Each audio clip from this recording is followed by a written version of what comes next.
खुलुमबाय लोगोफोर, गोजोन फुंबिलि बयनिसिमबो। नोंथांमोनखौ डियार ब्रह्म चेनेलाव आरो फिन खेबसेबाव बयखौबो बरायनाय बावहरग्रोनाय जाबाय। आं दिनै नोंथांमोननि सिगाङाव आरोबाव माखासे सानसेनि खौरां लानानै फैबावलायबाय। आसा खालामो नोंथांमोनहा खौरांखौ खोनासंनानै मोजां मोनगोन। आरो बेजों लोगोसेनो नोंथांमोनहा सानफ्रोमबो फुंबिलि समाव बेबादिनो गोदान गोदान खौरांनि आपडेट मोननो थाखाय चेनेलखौ साबस्क्राइब खालामनानै लादो आरो खौरांखौ खोनासंनानै मोजां मोनोब्ला अन्नानै लाइक, शेयार आरो कमेन्टबो खालामनानै होलांब्लानो जाबाय। दिनैनि गिबि खौराङावनो दङ शिबसागराव मोनब्रै लेन लामानि थाखाय मोनसे लुनाय जायगायाव मोनसे इनजुर पेनेल गोग्लैनायनि जाहोनाव सासे 11 बोसोर बैसोनि गथ'आ जिउ गोमायो। शिबसागर जिल्लानि गौरीसागरनि नामदां अन्थाइनि लामानि साखाथियाव मोनब्रै लेन लामा बानायनायाव बाहायजानाय आरइ पेनेला गोग्लैनायनि जाहोनाव सत्यजित दास मुंनि सासे 11 बोसोर बैसोनि फरायसा, जायखौ बिकि मुङैबो मिथिनाय जायो, बिथाङा दुखुनांथावै रुंसारि जायो। बे जाथाया लामा मावथांखियाव लुनाय समाव जादोंमोन। नुगिरिफोरा फोरमायदोंमोन दि हौवासाया लामानि सेराव दंमोन जेब्ला मोनसे गिलिर पेनेला बिनि सायाव गोग्लैदोंमोन। जायगानि थागिरिफोरा गोख्रैनो गोब्राबै जोखोम जानाय गथ'खौ मदद खालामो आरो बिखौ देहा फाहामसालियाव लांदोंमोन। थाबैनो शिबसागर सिभिल देहा फाहामसालियाव लांनायनि उनावबो डाक्टारफोरा बिथांखौ आसाम मेडिकेल कलेजसिम दैथायहरदोंमोन। बबेखानि गोब्राब थासारियाव बिथांखौ बिनि अनगा डेम'आव थानाय सुकापाम माल्टि स्पेशियेलिटि देहा फाहामसालियाव थिसननाय जादोंमोन, जेराव डाक्टारफोरा बिथांखौ थैबाय होनना फोसावदोंमोन। बे थावनियाव लुनाय खामानिखौ भारत बाणिज्य आरो अक्षराया खालामगासिनो दं, जाय कम्पानिफोरखौ नामदां अन्थाइ दालांनिफ्राय शिबसागरनि प्रागति सारियालिसिम मोनब्रै लेननि लामा लुनायनि थिखाखौ होनाय जादोंमोन। थागिरिफोरा दाबि खालामो दि कम्पानिफोरा थावनियाव जेबो रैखाथि साइनबर्ड एबा थोजासे रैखाथि राहाफोर गैयाजासे खामानि मावगासिनो दं। जायगानि थागिरिफोरा फोरमायो दि बिसोरो लुनाय जायगाफोराव खैफोद गैयै हुदाफोरनि सोमोन्दै गले-गले गावसोरनि जिंगाफोरखौ फोरमायदोंमोन। लाइमोन फरायसानि थैनाया हारिनि सोद्रोमाफोरनि गेजेराव रागा आरो दुखुनि गोनांथिखौ जोंखांहोदों, जाय बे दुखुनांथाव जाथायनि उनाव बिबान होनो खावलायदों। नैथि खौराङाव दङ जेंनायाव गोग्लैनाय दैनि सायाव दालां गैया। बकाघाटआव गथ'फोरा गावसोरनि सोलोंथायनि थाखाय सानफ्रोमबो खैफोदजों मोगा-मोगि जानाङो। स्ल'गानाव बुंनाय जादों, दिनैनि गथ'फोरा हादोरनि इयुन। बबेखानि आसामनि बकाघाटआव बे गथ'फोरनि रैखाथिनि रैखाथियाबो गोरोबलायो, जायनि थाखाय बिसोरनि इयुनआ रोखा नङा। बे ओनसोलनि मोनसे सोमोनांथाव नुथायाव लाइमोन फरायसाफोरा सानफ्रोमबो गावसोरनि जिउखौ खैफोदाव खोख्लैनाय नुनो मोनो, मानोना बिसोरो मोनसे फिसा नावजों दैबाना जानाय धनसिरि दैमानि गेजेरजों सोलो बाहायो, गासैबो फरायसालियाव थांनो थाखाय। जेब्लानो दैज्लां बोथोरनि अखाया दैमानि बोहैनायखौ बांहोयो, खाथि-खालानि गामिफोरनि गथ'फोरा बे खैफोद गोनां दावबायनायखौ लानांगोन, मानोना थोजासे दालां गैया। सानफ्रोमबो सोलोंथाय लानाय आरो थांना थानायखौ रोखा खालामनायनि गेजेराव मोनसे जुजिनायाव सोलायो, मानोना फरायसाफोरा धनसिरिनि खैफोद गोनां दैयाव थाङो। मोनसे दावबायनाय जाय बयनिख्रुइबो गिदिरसिन जिउखौबो गोजोन गैयै खालामनो हागौ। थागिरिफोरा गोसोआव दं दि गामिनि सुबुंफोरा गावनो गंसे अरायथा नङि औवानि दालां लुदोंमोन, बबेखानि बेयो बांलांनाय दैबानाजोंबो बोहैलांजादोंमोन। गोबां खावलायसेयावबो सोरखारा दासिमबो ओनसोलाव गंसे अरायथा नङा पाक्कानि दालां लुवाखै। जुदि नोंथाङा बै नावआव गावनि गथ'खौ सावगारि बोयो, दैबाना जानाय दैमायाव थांलाय-फैलाय खालामो, अब्ला नुथाया गिथावना, सासे सुबुं समाजनि सोद्रोमाया बुंदोंमोन। खैफोद जायोब्ला सोर दायनिगिरि जागोन? बकाघाटनिफ्राय लानाय सावगारिफोरा गामियारि बिथायारि सानज'थाय आरो सोरखारनि गोनांथिफोरनि सोमोन्दै मख'जाथाव जिंगाफोरखौ दिन्थियो। मोनसेल' फोथायजाथाव दालांआ मोन्नैबो हान्जाखौ रैखाथियै फोनांजाबनो हायो आरो बेखौ रोखा खालामनो हायो दि फरायसाफोरा सोलोंथायखौ मोननो थाखाय गावसोरखौ खैफोदाव खोख्लैनो नाङा। जेब्लानो अखा हाबाय थायो आरो दैमाफोरा बांलाङो, सुबुं समाजनि सोरखारनिसिम खावलायनाया रोखा, खैफोद जानायनि सिगां दालांखौ लु। थामथि खौराङाव दङ नागालेन्डआ 28 जुनआव कहिमा सेक्रेटारियेट ओनसोलाव मोब्लिब बन्द फोसावो। नागालेन्डनि मोब्लिब बिफानआ मोनसे हरखाब मोब्लिब बन्द फोसावदों, जाय 28 जुन 2025 खालि बेलासिनि 1 रिंगानिफ्राय मोनाबिलिनि 6 रिंगानि गेजेराव नोगोरारि सेक्रेटारियेट र'डजों लोगोसे 11 केबि सेक्रेटारियेट आरो 11 केबि तिजामापीडाराव गोहोम खोख्लैगोन।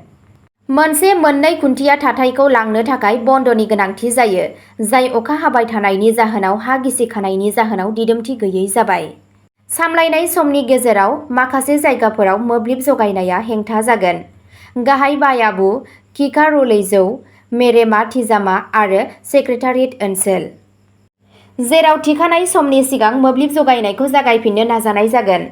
बिफानआ गासैबो गोहोम गोग्लैनाय बाहायगिरिफोरखौ गोनांथार सांग्रांथि लानो आरो बेबायदियै बिथांखि बानायनो खावलायदों। बाहायगिरिफोरखौ हेफाजाब होनो आरो असुबिदाखौ सहायनो थाखाय बुंनाय जायो, मानोना मोब्लिब बिथायारि सानज'थायनि रैखाथि आरो सोनारनो थाखाय सामलायनाय खामानिया गोनां। ब्रैथि खौरांआव दङ बासुगाव स्टेशनाव मोनसे हेंथा दिन्थिफुंनाया दावबायारि ट्रेन थाथ'ग्राफोरखौ दाफिननो खावलायो। मैया फुंनि 7 रिंगायाव बासुगाव रेलवे स्टेशनाव मोनसे धर्ना होनाय जादोंमोन। बे हेंथा सोमावसारनायखौ आसाम रेलवे टुरिजम गौथुम, बासुगाव फालांगियारि गौथुम आरो दुलाराय बिटिआर ई-रिक्सा गौथुमनि मददजों आसाम प्रदेश शिब सेनाया खुंदोंमोन। सोमावसारगिरिफोरा बासुगाव, कक्राझार, गसाइगाव आरो सालाकाथि स्टेशनाव पेसेन्जार एक्सप्रेस ट्रेन थाथ'नायखौ जागायफिननो खावलायदोंमोन। बिथांमोनहा बुंदोंमोन दि कभिड महामारिनि समाव बे थाथ'नायफोरखौ फोजोबनाय जादोंमोन। आसाम प्रदेश शिब सेनानि दैदेनगिरि शिबु चन्दाया हुमखि होदोंमोन दि जुदि रेलवे बिबानगिरिफोरा 26 आगस्तनि गेजेराव बिथांमोननि दाबिफोरखौ आबुं खालामा, अब्ला बिसोरो गावसोरनि हेंथा दिन्थिफुंनायखौ बांहोगोन। बेयाव आलिपुरदुवार खोन्दो रेलवे मावख'खौ बेंखननाय आरो फैबाय थानाय समाव मोनसे गाग्लोबारि सोमावसारनाय जागायजेननाय थानो हागौ। बाथि खौरांआव दङ आसाम बेरफ्रुनायनि फाव फान्दायनायखौ फेलें खालामनाय जाबाय। गासैबो सन्देह गोनां सुबुंफोरखौ खानाय जाबाय। नाथाय हिमेन्टनि बायदिब्ला मास्टार माइन्डआ दासिमबो खारखोमानानै दं।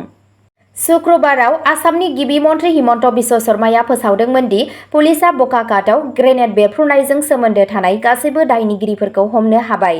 लोगोसे गुवाहाटी, तेजपुर आरो लखिमपुरजों लोगोसे रायजोनि मोनब्रै गोनांथार जायगायाव बेरफ्रुहोनायनि गुवार बिथांखि बेरखांदों। मोनसे खौरां मेलाव गिबि मन्थ्रिया बुंदोंमोन थांखिया बकाघाट, गुवाहाटी, तेजपुर आरो लखिमपुराव बेरफ्रुहोनायमोन। बमा बेरफ्रुनायखौ मावफुंनो बिबान होजानाय साफ्रोमखौबो हमनाय जादों। बिथाङा बेखौबो मुंख'दोंमोन दि सन्देह गोनां सुबुंफोरनि थाग्रा खुलिनिफ्राय गंथाम ग्रेनेड आरो गंसे पिस्तल जब्द खालामनाय जादोंमोन। बकाघाटआव बेरफ्रुनाया 24 जुनआव जादोंमोन जेब्ला मटर साइकेलाव सानै गाग्लोबग्राफोरा सीआरपीएफ बादायाव ग्रेनेड खुबैदोंमोन, जेराव बैयाव थानाय 3 पुलिस मावख'गिरिफोरा जोखोम जादोंमोन। शर्माया रोखा खालामो दि पुलिसआ गोनांथार खाबायब्लाबो गाहाय फाव फान्दायगिरिया दासिमबो खारखोमानानै दं। बियो आसामाव गैया, नाथाय जों बिखौ नागिरना मोनबाय आरो थाबैनो हमनाय जागोन होनना बिथाङा खोथा होयो। शर्माया दायनिगिरिफोरनि आखुखौ रोखा खालामनानै बुंदोंमोन बिसोर मोनसे दाय गोनां सानस्रि गोनां सुबुंफोर बायदि नुयो, जाय जायखिजाया सांग्रां उदखारि आफादजों सोमोन्दो गैया। बिसोरनि गेजेराव सासेहा आलफाजों सिगांनि सोमोन्दो दं आरो बिथाङा जोबथेसालियाव सम बारहोदोंमोन। फारसेथिं गुबुनफोरा मोसौ खावनाय आरो फेग्रा मुवा फालांगि बायदि दायफोराव बाहागो लादोंमोन। बिथाङा गोख्रोङै बुंदोंमोन दि गाग्लोबनाया बिग्रायखांनायनि फिन जागायफिन्नायनि इसारा होआखैमोन। बे गाग्लोबनायफोरा उदखारिफोरजों खुंजानाय नङा, नाथाय दाय गोनां खामानिफोर। जों बेखौ नायबिजिरबाय थादों दि बिसोरखौ सोर थुलुंगा होदोंमोन। दासिम बिबुंगिरिफोरा गोरोबलायै, बिथाङा बुंदोंमोन। जेब्ला बेखौ सोंनाय जादोंमोन दि बेफोरबायदि जाथायनि फिथाय महरै आसामाव आर्म फोर्स एक्टखौ फिन मावफुंफिननो हागौ नामा, शर्माया फिन्नाय होयो, एएफएसपीएनि थांखिया गोलाव बिग्रायखांनायजों मोगा-मोगि जानांनाय ओनसोलफोरनि थाखाय एखुथा जाथायफोरनि थाखाय नङा। जों बेखौ फिन फसंफिननो सानथांखि लायाखै। आथिखालाव एएफएसपीएआ आसामनि तिनिसुकिया, चराइदेव आरो शिबसागर जिल्लाफोरावल' सांग्रां।